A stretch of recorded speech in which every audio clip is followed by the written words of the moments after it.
Hi, and welcome to Candy Cards TV. And today I am here to share a couple of tools I use for journaling prompts. Most people who use Project Life, they're pretty much scrapbooking their everyday life. They're just the thing. They went and got a cup of coffee, things like that. I'm not doing that right now. I do plan to do that. It probably, honestly, won't be until next year. Or I might do, like the little, I did the auto ship with HSN. So like in June, the June kit that's going to come, I'm going to be using that for my vacation this summer. And then the one that comes in September and in December, I just might use to document those months in between. So like, for example, if I'm going to use my June kit to document my cruise, I'm probably going to use that system to document not only the cruise, but maybe coming back from the cruise. So then the rest of my July, August, and September, and then use my September kit to document October, November, December, so forth. And those are the little mini albums. I think that will probably be more doable in my life instead of a whole 12 by 12, because we don't really do much. It's just, my daughter and I, so it's a lot of, dance practice, school, I go to work. It's pretty much routine and stuff with like the little craziness that goes on in a house. I'm working on changing that. I get into this mode of not all about me, but I'm not an outdoorsy person, and I'm not that much of an outgoing person. So I'm trying to work on that and be more outgoing for her, so that way she doesn't miss out on experiences just because I didn't feel like doing it. So I'm actually working on that, and that will probably be documented, because that will be really interesting to see that progression. So, like I said, I wanted to talk about journaling prompts. So, for those of you who were wondering, well, how can I do heritage pages or heritage or all about me scrapbook project lifestyle? Well, what do you do with the journaling? Or there are people out there, like I know, like I was watching the recorded live stream of Christina Werner, and she was saying how, like, a couple of people asked if she scrapbook, and she has stated that she doesn't scrapbook no more because now, most of her pictures consist of the projects that she has done. And I know there's a lot of people in that boat. I don't have a whole lot of pictures of my childhood. I might have a couple of key pictures, but I still have memories. So there might be people who might take snapshots of something from when they was a kid, their favorite boy band from when they were a kid, or they just might do design elements with some journaling, so you can tell your story. So there are other things that you can do in ways that you can use Project Life.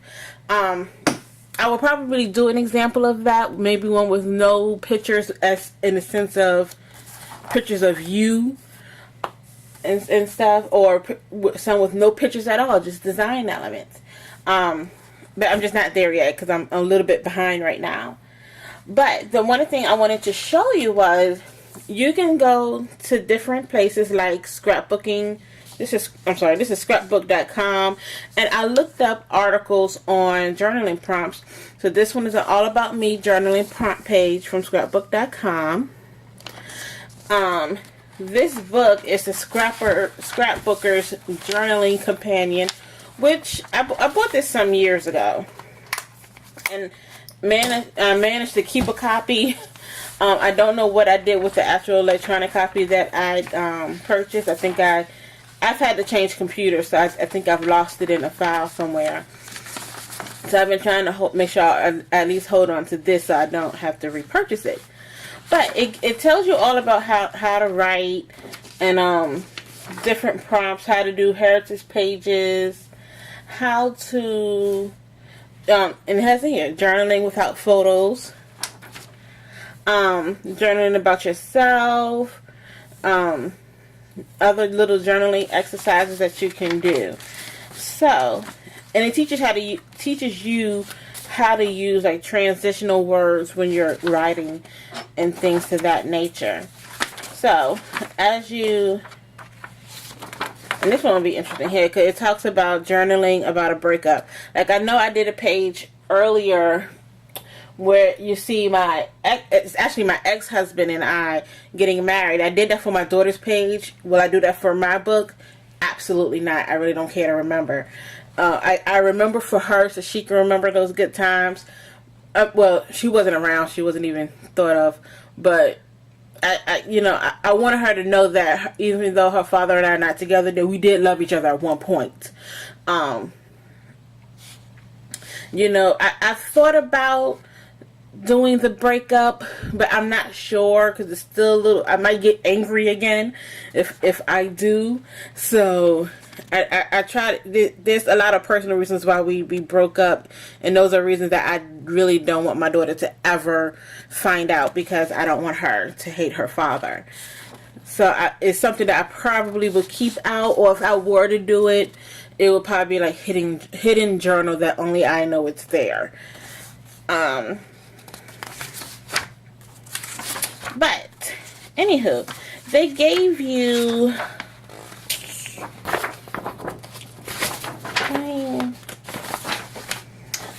so they gave you like little prompts, how to get yourself unstuck when you're trying to write. Then they gave you some little different prompts, like my early years. Where was I born? When did I arrive on the predicted date? Things to that nature that you can do. And it has about when you have children, once you've had children. Trying to see what other examples in here. There's a lot of different exercises. Old phone numbers. If you're like me, I don't really remember them until I have to remember old phone numbers because I might have an account somewhere and I never changed my number. I'm famous for that. And then with Scrapbook.com, with this article here, this one has over, I'd say over 400 prompts, different prompts. So, how do you deal with anger? So you might do a layout or one page on how you deal with anger, the things that you do. Like for me, it's my crafting. My crafting helps me through my anger, especially if I'm upset, if I'm just stressed out, things like that. Then I can't remember where I found the source there, but I keep a little journal. And I saw one on Scrapbooking, the meaning of your name. So, like I said, I'm working on one with my kids, with me as a baby. That's me when I was a baby. And so because I was a baby, I don't remember what happened. So, so I just think about the things that I do know about my childhood. I actually have this one here, this journaling card here. It's not written on. I'm waiting on my mother. I told my mom that I wanted her to do some journaling for me, just of, her memories of me as a baby. So I can have that to know what my mother thought. And I don't know if my child wants me to know what I think of her. She's 6 years old, so we're battling right now about power and control. So, but I did do a layout here. Yes, and that's me. And I took this little journaling card that says hello, and I put my name is Candace. And so I did on the inside of this one here, I wrote about how I got my name.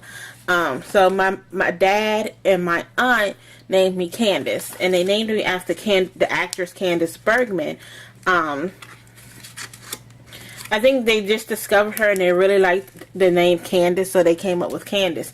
And it was better than what my mother was going to name me.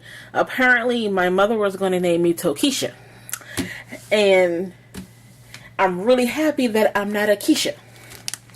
So, let me see here. Then here, my name is actually in the Bible. So, I did a little internet research, and from this one website, I should have wrote it down. They say the biblical meaning is the Prince of Servants. The Bible verse is from Acts 28, verse 27. It says, "And he arose and went, and behold, a man of Ethiopia in Irinch," I hope I'm pronouncing that right, "of great authority under Candace, queen of the Ethiopians, who led the charge of all her treasure, and had come to Jerusalem to worship." Then on this card here, I wrote on the website where I found the biblical meaning of my name. They state that Candace was actually a dynasty. So even though it says Candace, queen of Ethiopians, Candace wasn't an actual person, but it was the name of a dynasty. That it was the name of all the queens of Ethiopia, of the Moro kingdom. So so they gave the analogy of the term Candace is similar to the term Pharaoh. So you have Pharaoh so and so, back in the day in Russia when it was called SARS. So it is similar. So it would be like Candace so and so, meaning queen. I also found that for Latin, my name stands for clarity and whiteness. Ironic, huh? The Nubian reference of my name, it stands for Queen Mother. And you know what? And I can take that because some people saw me as the mother figure. I don't know how, but I was sometimes the voice of reason and the one like, come on guys, I don't want to get in trouble. So I was that mother figure to some of my friends. So that's all I have for you today. So just want to let you know that you have resources available for journaling. If you're looking for prompts to use, if you're trying to do Project Life outside of the scrapbooking the everyday. So I hope you take a look. At scrapbook.com is where I got both of these projects at, and I will leave a link below because I did find another place, and I can't find my book. It's around here somewhere, but I did write it down, of another website that you can use to for journaling prompts. So thank you for joining me today. Bye bye.